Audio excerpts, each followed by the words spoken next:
I have given an idea about what our programs, the kind of supports it extends. If you have any queries, I am ready to answer your queries or any during the discussions. So just I will highlight some of the case studies, not all the case studies. Like this is one technology I have seen in this Aspire project of this ASCII, steel industry, one of the areas that you have identified. So this is actually not this one. This is for the cotton ginning machine. The other one, I will come back to that. So this is a cotton ginning machine. You know, this cotton ginning machine, many people we don't know. These ginning machines have rollers, and the rollers are made up of leathers, and leathers are tanned with chromium. And whenever the workers work, a lot of chromium emitted from this because there is a friction. Every due to frictions, it is emitted into the atmosphere, and also it comes into our fiber, cotton fiber. So this gentleman, along with Sircot, they have developed technology. It's a patented technology again, granted patent. It's a rubber roller, so there is no question of leather, no question of tanning, no question of chromium emission. So it's a rubber roller. It's a better productivity, environmentally safe, user friendly, worker friendly. And this technology, now the challenge is there. What I am trying to highlight. There are two major machine manufacturers in India of these ginning machines. One is Jadavgyar, another is Bajaj. Now this gentleman is not going to make the machine itself. He's a small innovator. He made a particular component, but that component could revolutionize the cotton ginning sector. So this component they have to supply to the machine manufacturers to retrofit in their existing models or to come out with a new model, improvised model. For that, it requires some policy level changes because machine manufacturers, they are habituated to selling the conventional machines with leather rollers. Even the users also habituated to this. Every week they dismantle the machine, groove it, again put it back into the machine. It requires downtime of the machine, but it does not require any such grooving because it's an automatic grooving. It's a rubber. So we need to energize or make awareness to the users, energize the relevant ministry. We are not the relevant ministry. Relevant ministry is either the textile ministry or maybe the Ministry of Environment, Forest, or whoever, textile commissioner. So we have also taken into board them. We had workshops in the cotton ginning clusters. We made awareness to the machine manufacturer, to the users, to the government bodies. And can we have some policy like what we do in the BS4, BS5 in vehicles? Can we have some regulations? One cannot emit so much of chromium into the atmosphere. So automatically they will not promote the product. They will regulate some chromium emission into the atmosphere. Automatically somebody will come forward with their own innovative product. So this is one example. The second one. This is the steel industry. In the steel industry, the major heart of the industry is the conveyor belt system. And this conveyor belt system, some 20% of the conveyor belt system is slag. They are carrying corrosive materials, hot melt.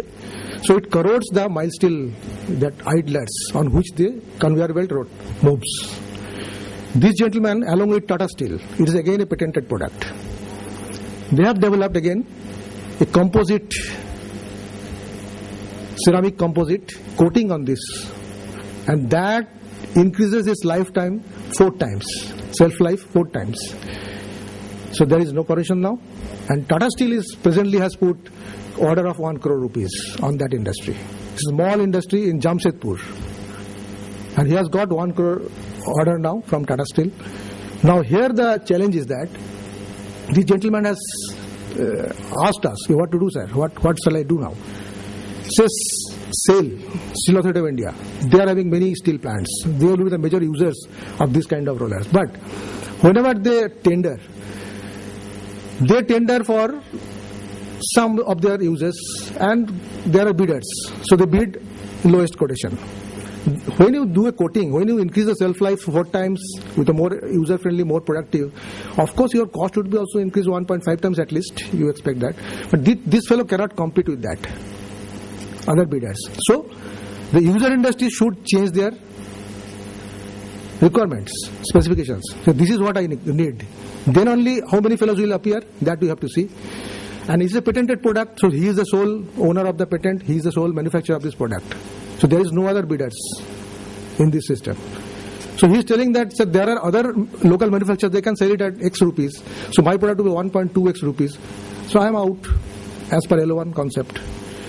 So our users should also upgrade their requirements. Then only these small fellows could survive. Otherwise they cannot market their product. They have made it, they demonstrated it, 1 crore order they have got, but to make it sustainable, we need to change the requirements. Okay. Next. Go on. Next.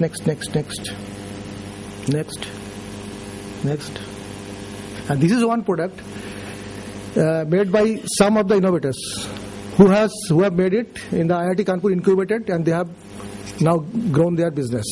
Next. This is one product technology. Basically, India has been exporting this seaweeds, which is cultivated in the coastal belt of Rameswaram. And Pepsi earlier, it has been done since 2000, this cultivation of the seaweeds. And they are supplying it to Pepsi. And Pepsi was exporting these seaweeds unprocessed outside India. Now technology has been developed by CSM CRI, again CSI lab. So there are some technologies, good technology also developed. So they are now processing this technology. That gentleman, he came out from Pepsi. He started his own venture. He is taking these seaweeds from these cultivators, particularly women cultivators. Their income level has also enormously increased. Per day they are earlier getting 150 rupees. Now they are getting, I told, 350 rupees per day. Now they have set up a process plant in Manamadurai. They are getting value-added product, carrageenan and nutrition, plant nutrients, animal nutrients, sap. They are concentrating it, making it powder to remove the logistic costs. So all innovations are happening. Yeah. Okay. Just last one. And that is how they are making a good business. Next.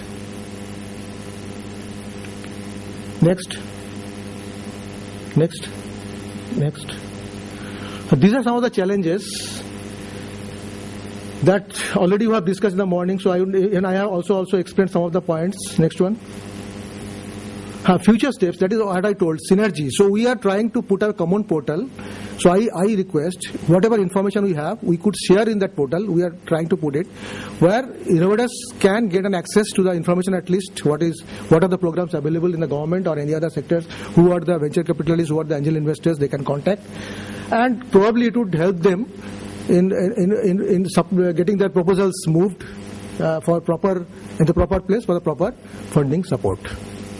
Okay, thank you very much. Early because a lot of what one would tend to cover in terms of capital and so on has been touched upon by many people.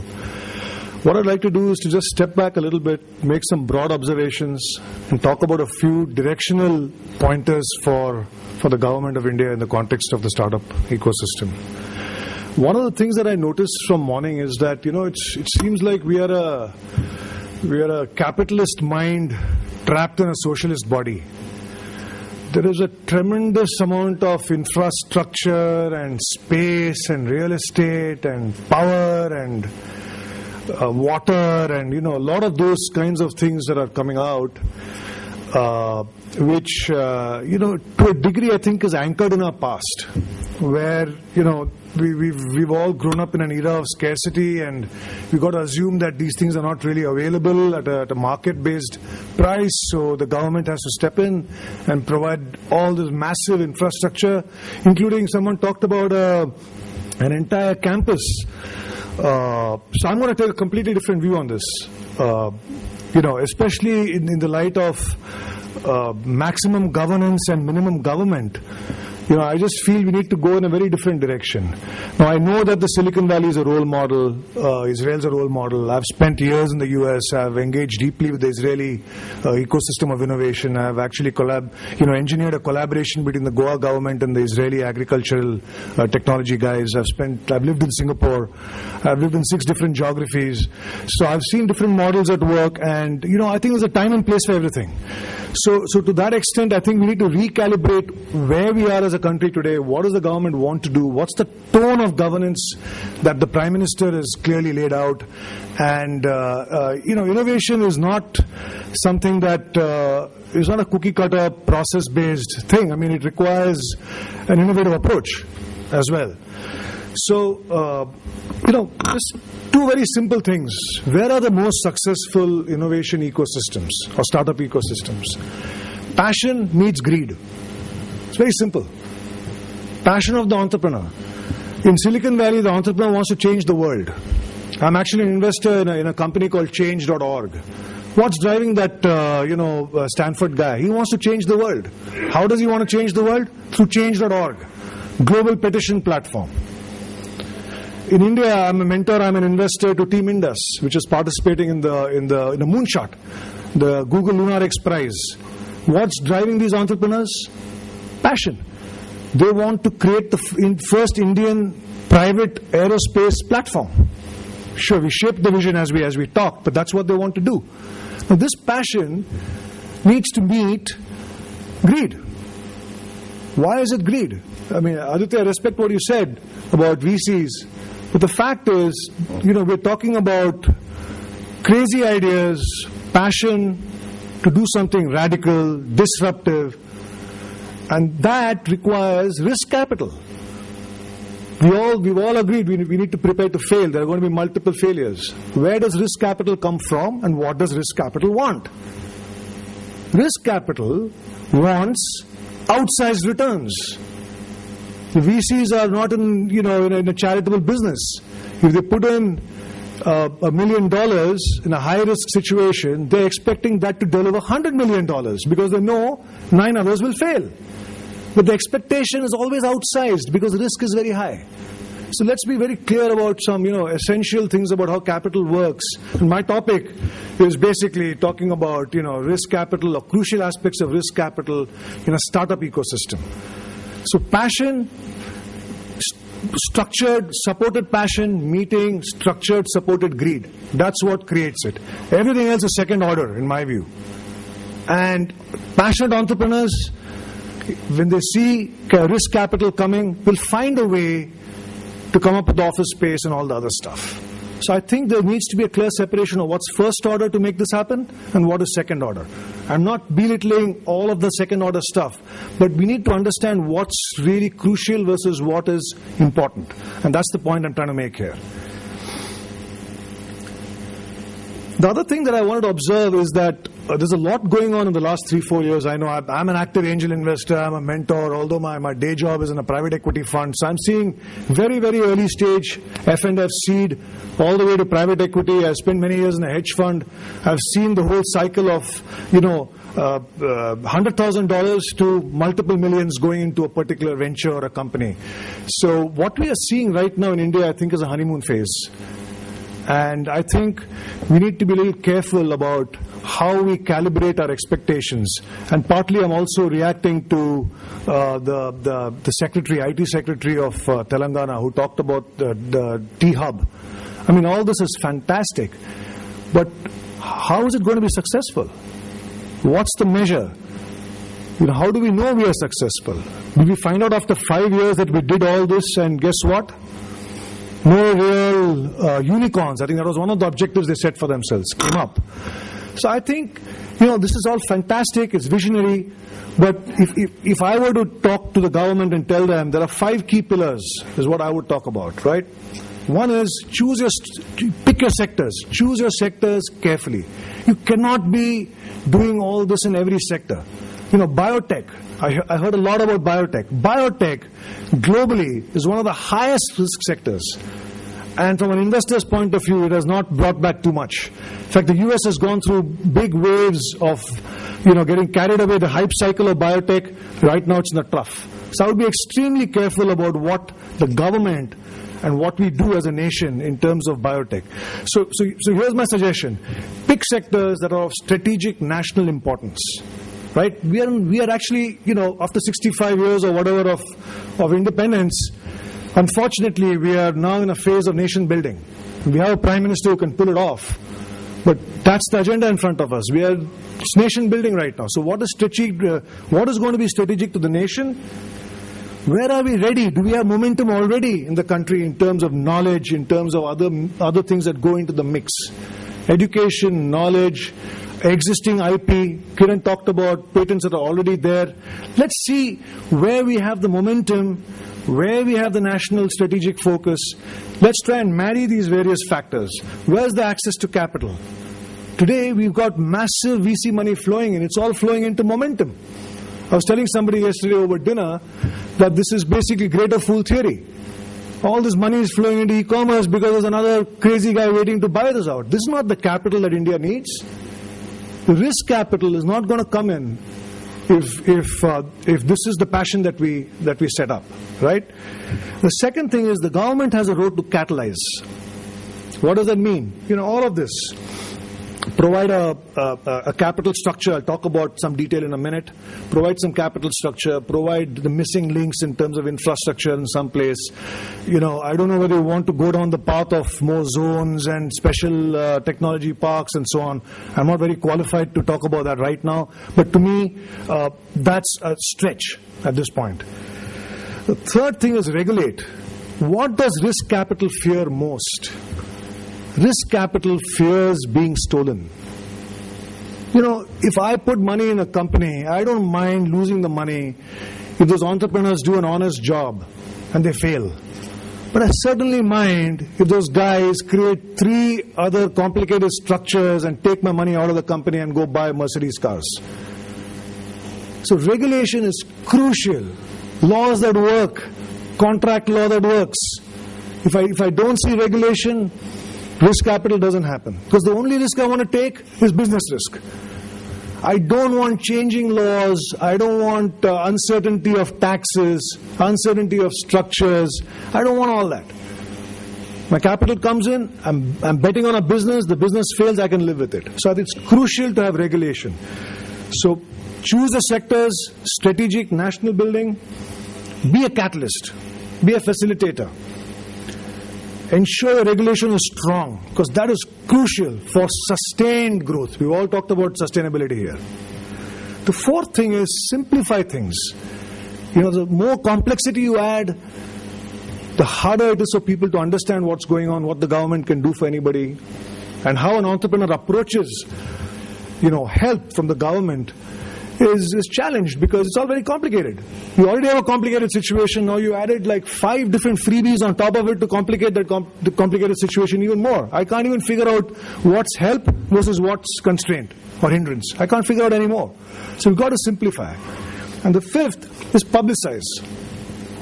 And publicize, I look at a couple of these examples. Publicize deep, not broad Times of India kind of publicizing, but publicize deep in the sectors you've chosen, through the ecosystems that you've chosen. Because that's where the rubber meets the road. That's where entrepreneurs are sitting. That's where the innovators are sitting, in the sector. They're not sitting in the country. That's where they want to innovate. So, I would like to identify leakages that are there in the country right now. I know, so a bit of background about me. I was an entrepreneur in the 90s. I set up a management consulting company. I then set up a technology company. I did offshore development in the early 90s. I have a lot of scars on my back. In the 90s, Indian IT companies only body shopping. I was building mission-critical applications in SEEBs. So I'm familiar with the Department of Electronics, Ministry of Commerce. I did the beat in Delhi. I got a license to set up a company there. And, after that, I was a corporate CEO. I then set up co-founded a hedge fund, and now I'm in private equity. The point being that I've observed in all this time that a lot of freebies have already been given by the government. Why does the IT industry need any tax breaks? So I think the separation of mature to startup, which we've talked about, needs to be articulated very clearly. And the government needs to take from the mature and give to the startup. Mature businesses don't need cheap land, cheap water, tax breaks, regulatory arbitrage, immigration arbitrage. Enough already. There's plenty of leakage right now of the government. So take it. You have a lot more money to fund what you really need to fund, which is innovation, which is where you want to, transform the country, and you want to, we want to. See, the other thing about innovation, there's got to be a sense of pride. If you don't have a sense of pride that this is going to be made in India, designed in India, it doesn't happen. It just doesn't happen. Only when you get a sense of pride that you want to do something in India, and that mercifully I think our Prime Minister has delivered in spades. He's lifted the morale. So I think the timing is right for us to talk about all of these things right now. But we have to do the follow-on things correctly as well. The second thing specific thing I would look at is, look at the right structure. So you have at one extreme, you have a sovereign wealth fund structure, right? The government creates a wealth fund. That wealth fund is set up like a typical fund. It makes investment decisions, and there are filters in terms of what is of national importance. Someone like a Qatar wealth fund will say, we've got to diversify from our concentration of oil. Let's fund other industries because we need to become a well-rounded economy. That's a national interest. So we could choose a national interest from a wealth fund point of view. There are fund-of-fund structures. The government could co-invest in businesses along with the fund that's doing it. The other big challenge, and I haven't heard that expressed enough, is the banking system. I mean, if you're putting in some equity and some capital, some risk capital is coming into our startup ecosystem, it needs to be matched by some professional serious debt. And our banking system, in 1991, when I was talking software and all that to banks, they just said, what are you talking about? But not much has changed in 25 years. I talk to guys right now, and even now banks aren't really supporting them. So I would do something with the banking system. We've got payments banks now launched, but we need to retool some of the way our regulation is working with banks and provide a product. Banks are very good at coming up with products. Provide a product regulated by SEBI and the RBI for startup ecosystem. So the government can provide the seed funding or the catalyst funding in terms of equity. Other funds can rustle up, matching funds. It could be 1x, it could be 5x, whatever we choose to do. But it depends on the sector. Biotech's needs, engineering's needs are very different from ICT's needs. I think there needs to be a sectoral view on the process of how it's going